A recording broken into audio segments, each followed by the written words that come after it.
I took a deep breath, steeling myself for the night ahead. The dimly lit living room was buzzing with the chatter of friends and family, all gathered to celebrate my 40th birthday.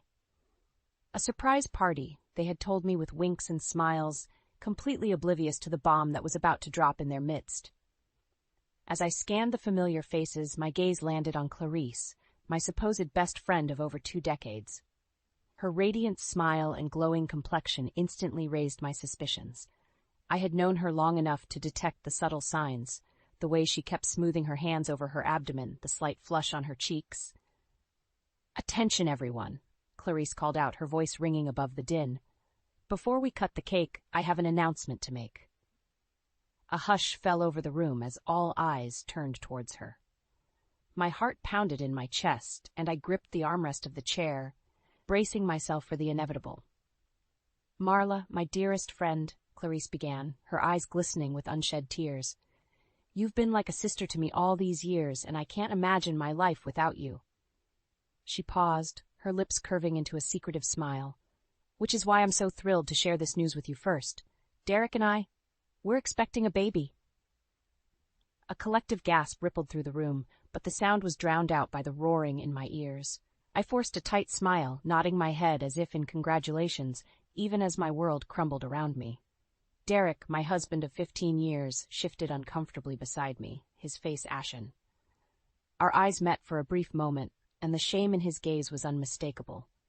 The room erupted into a cacophony of questions and exclamations, but the voices faded into a dull buzz as my mind raced.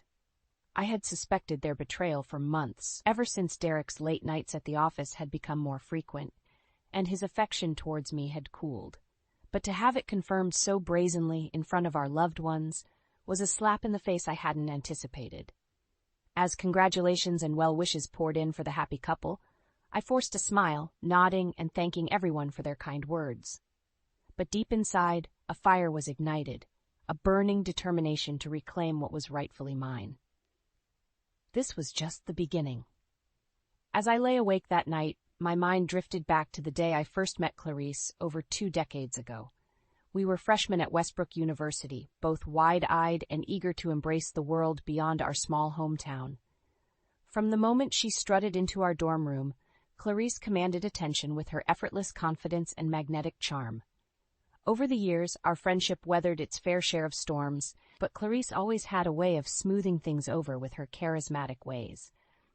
I couldn't help but feel envious of her natural poise and ability to captivate any room she walked into. "You're so lucky to have a friend like me," she would often remind me with a wink. And like a fool, I believed her. It was during our junior year that I introduced Derek to Clarice, never imagining the betrayal that would unfold years later. At the time, he was just a shy, unassuming guy in my economics class who had caught my eye with his quiet intelligence and kind demeanor. "He's cute," Clarice had remarked with a sly smile when I pointed him out. "You should go for it." Little did I know that her encouragement masked a deeper, more sinister agenda. "Remember that time you set me up with your creepy TA?" Clarice laughed one night as we reminisced over glasses of wine. "That was a disaster."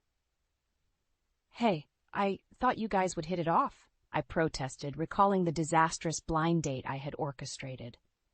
"How was I supposed to know he was a total weirdo?" Clarice's laughter trailed off, and her expression grew somber. "You know, Marla, you've always been there for me, even when I didn't deserve it." Her words sent a chill down my spine, an unspoken acknowledgement of the countless times she had taken advantage of my loyalty and trust. "That's what best friends are for," I replied, forcing a smile. As the years passed, Clarice's manipulative tendencies became more apparent. She had a knack for charming her way into people's lives, only to discard them once she had reaped the benefits of their affection. "Derek is such a catch," she would often gush, her eyes lingering a little too long on my husband. "You're so lucky to have found him." At the time, I brushed off her comments as harmless flattery, blind to the sinister undercurrent that lurked beneath her words. But now, as I lay awake, replaying the events of the disastrous party in my mind, the truth became painfully clear. Clarice had never been my friend. She had been my greatest enemy, waiting in the shadows for the perfect moment to strike. And strike she did, with a cruelty and precision that left me reeling. In the weeks following Clarice's bombshell announcement, I found myself scrutinizing every aspect of Derek's behavior, searching for clues that I had missed.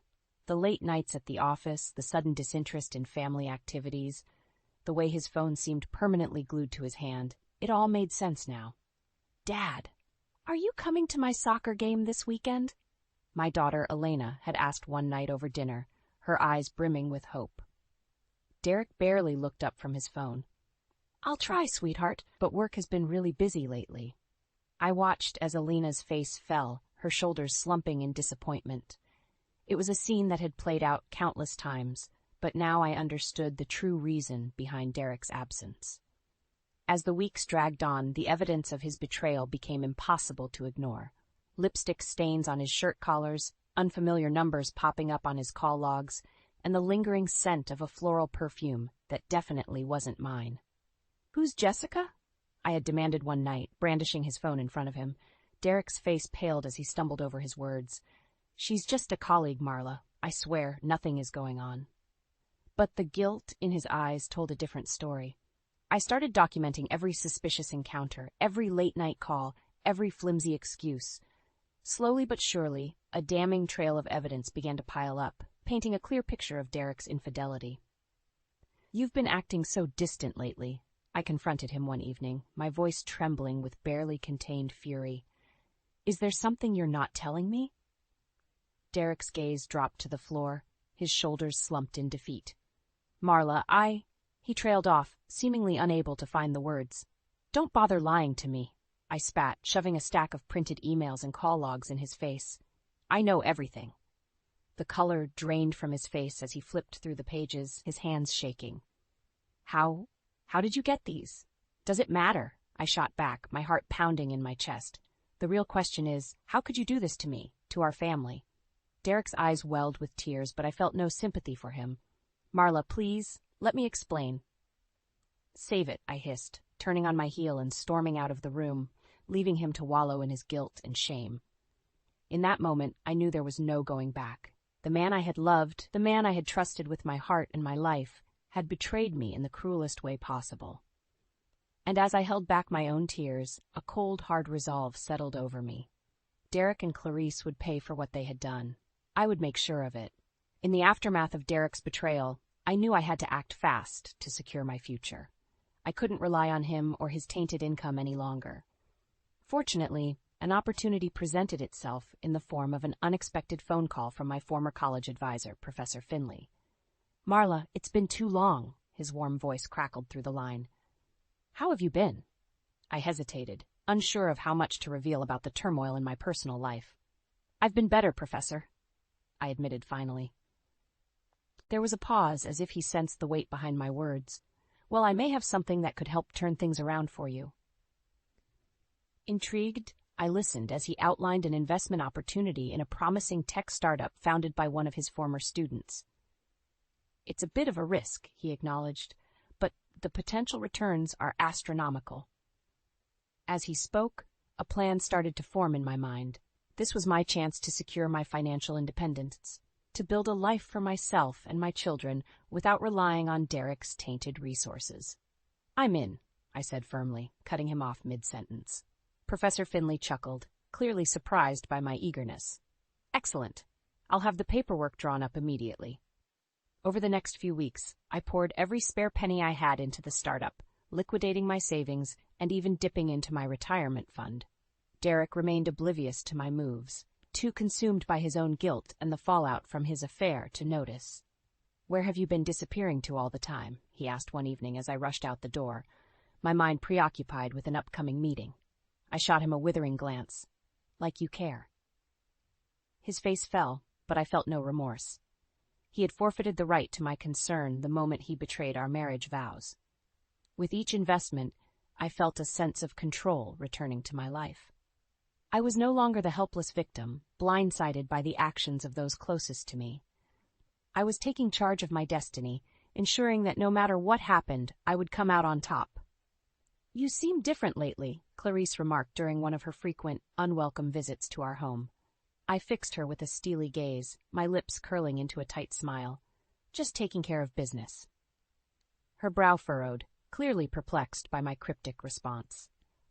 But I relished in her confusion, reveling in the knowledge that soon the tables would be turned. As the startup gained momentum, whispers of a potential public offering began to circulate.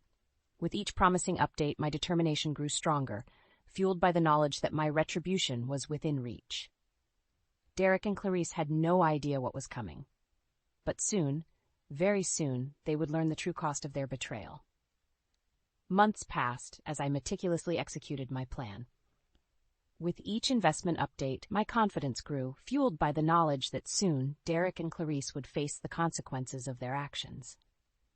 It was a crisp autumn evening when the opportunity I had been waiting for finally presented itself. Derek's firm was hosting their annual charity gala, a lavish affair where the city's elite would gather to flaunt their wealth and generosity. "Are you sure you want to go?" Derek asked hesitantly as we prepared for the event. "It might be awkward." I fixed him with a steely gaze, reveling in the discomfort that flickered across his face. "Of course I'm going. We wouldn't want to fuel any more rumors now, would we?" He swallowed hard, his Adam's apple bobbing in his throat. As we made our entrance into the opulent ballroom, I immediately spotted Clarice, resplendent in a form-fitting gown that hugged her swollen belly. Derek stiffened beside me, but I simply smiled and waved, determined to maintain my composure. Throughout the evening, I watched as Clarice basked in the attention, her radiant glow and charming demeanor captivating the crowd. It was a performance I had witnessed countless times before, but this time, the facade only fueled my determination. As the night wore on, I bided my time, sipping my champagne and making casual small talk with Derek's colleagues and their wives. All the while, I could feel the weight of the evidence folder burning a hole in my clutch, filled with damning proof of their betrayal. Finally, as the dessert course was being served, I made my move. "Excuse me, everyone," I announced, my voice ringing out over the dull roar of conversation. "I'd like to make a toast." Heads turned in my direction, curiosity etched on their faces. "To my dear husband Derek," I began, locking eyes with him from across the room, "and my best friend Clarice." Confusion rippled through the crowd as Derek's face drained of color. "You two have been so close lately," I continued, my tone sickly sweet. "Almost inseparable, one might say." Clarice's brow furrowed, but I pressed on, pulling the folder from my clutch with a flourish, which is why I thought it only fitting to share some of the intimate details of your relationship with our friends and colleagues here tonight. Gasps erupted around the room as I began to read aloud from the stack of incriminating evidence, emails, text messages, phone records, each one more damning than the last. "Marla, what are you doing?" Derek hissed, his eyes wide with panic. But I was relentless, laying bare the sordid details of their affair for all to see. As the final piece of evidence left my lips, a deafening silence fell over the room. All eyes were trained on Derek and Clarice, their faces twisted with shame and humiliation. In that moment, I knew I had won. Their carefully constructed facades had crumbled, exposing the ugly truth beneath. And as I surveyed the scene, savoring the looks of disgust and judgment directed at my former friend and unfaithful husband, a sense of vindication washed over me. This was only the beginning. The true retribution was yet to come. The days following the gala were a whirlwind of activity. As word of Derek and Clarice's scandalous affair spread like wildfire, the fallout was swift and merciless. I wasted no time in consulting with a high-powered divorce attorney armed with the same damning evidence I had unveiled at the charity event.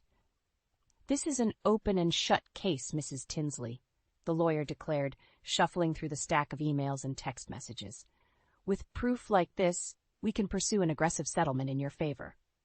Relief washed over me, knowing that I was one step closer to severing my ties with Derek once and for all. The divorce proceedings were ugly, to say the least. Derek tried to plead his case, but his protests fell on deaf ears. The evidence was simply too overwhelming. "How could you do this to our family?" he demanded during one heated exchange, his eyes brimming with tears. I met his gaze unflinchingly. "How could you betray my trust like that? You brought this on yourself." In the end, the judge ruled heavily in my favor, awarding me primary custody of our children and a sizable portion of Derek's assets. As I left the courthouse that day, a weight lifted from my shoulders. I was finally free. But the consequences of Derek's actions didn't end there. Within weeks, his once promising career at the tech firm began to unravel. Integrity is our core value. His boss had declared in a terse meeting, his tone leaving no room for negotiation. What you've done is inexcusable. Derek was demoted, stripped of his leadership role, and relegated to a menial position within the company. I watched with a sense of grim satisfaction as the man who had once commanded respect and admiration was reduced to a shell of his former self. Clarisse, too, found herself cast out from the social circles she had once dominated. Her charming persona was no match for the scorn and judgment that rained down upon her. "How could you do that to Marla?" one of our former friends hissed at her during a chance encounter at the grocery store. "She trusted you." I witnessed the entire exchange from afar, reveling in the way Clarisse's face crumpled with shame and humiliation. "Marla, wait," she called out as I turned to leave, desperation lacing her voice. But I didn't stop. I didn't even turn around. She had made her choice, and now she was reaping the consequences. As the weeks passed, updates on my tech startup investment continued to roll in, each one more promising than the last.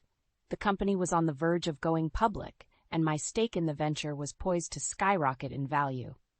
While Derek and Clarisse's worlds crumbled around them, mine was just beginning to take shape. And with each passing day, the taste of retribution grew sweeter. The day the tech startup went public was one I'll never forget. As the company's stock price soared on the first day of trading, my investment multiplied exponentially, transforming me from a scorned housewife to a self-made millionaire overnight. The look on Derek's face when I handed him the divorce settlement paperwork was priceless. His jaw dropped as he scanned the figures, realizing the extent of my newfound wealth. How is this possible?" he sputtered, his eyes wide with disbelief. I simply shrugged, savoring the moment. "Let's just say I made some wise investments while you were otherwise occupied."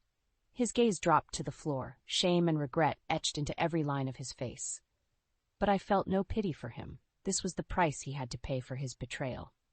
As the news of my windfall spread, the delicious irony of the situation was not lost on our former social circle. The same people who had once fawned over Derek's success were now eagerly clamoring for my attention, seeking to bask in the glow of my newfound prosperity. Clarisse, on the other hand, found herself increasingly isolated and alone.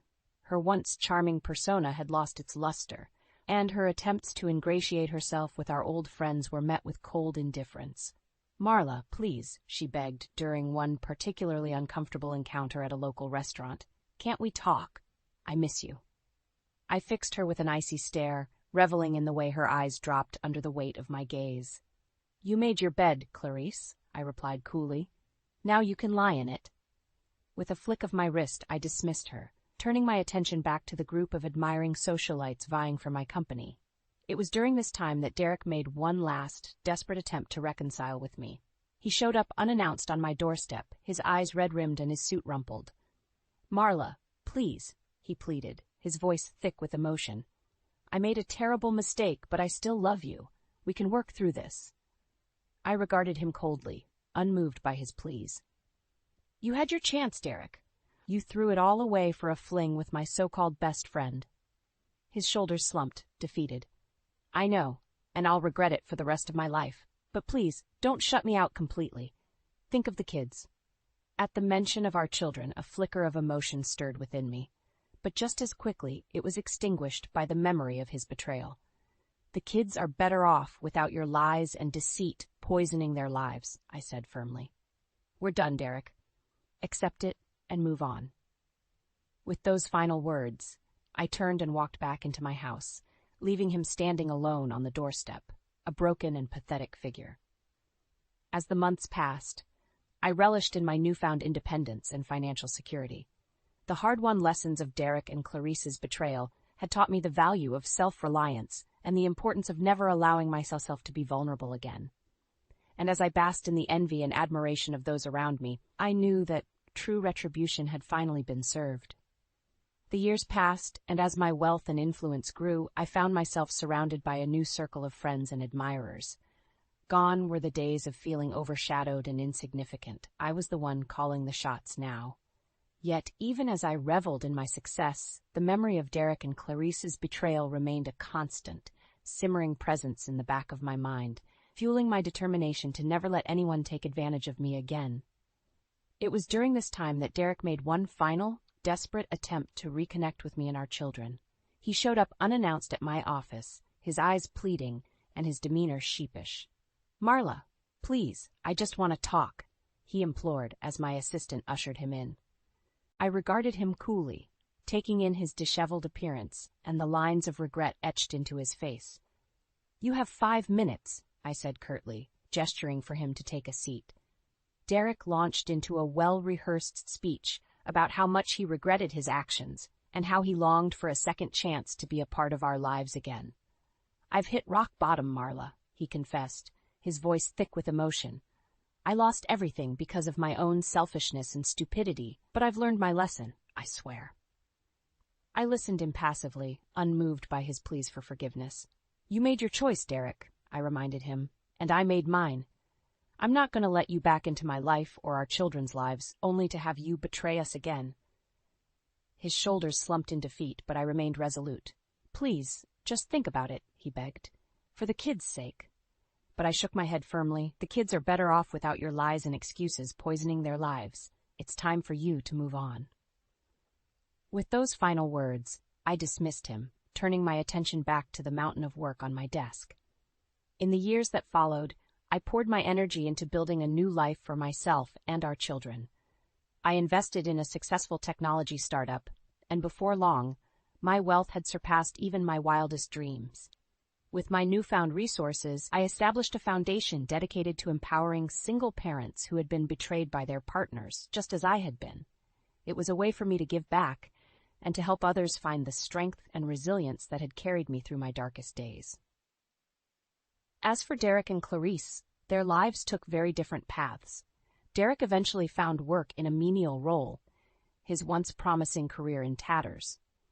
Clarice, on the other hand, disappeared from our social circles entirely, her charming facade no longer able to mask the depths of her deceit.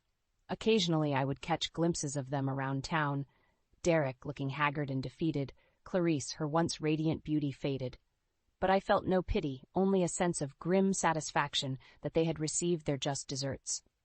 In those moments I knew that I had won. I had reclaimed my life, my dignity, and my self-worth. And the retribution I had so carefully orchestrated had been worth every ounce of pain and heartbreak. As I looked towards the future, I did so with a renewed sense of purpose and determination. The lessons I had learned from Derek and Clarice's betrayal would stay with me forever, shaping the way I navigated the world and the way I raised my children. I was no longer the naive, trusting woman I had once been. I was stronger, wiser, and more resilient than ever before. And as I surrounded myself with those who truly loved and supported me, I knew that no matter what life threw my way, I would be ready to face it head-on. For in the end, true retribution wasn't about revenge or vengeance. It was about reclaiming my power and my worth, and emerging from the ashes of betrayal as a force to be reckoned with.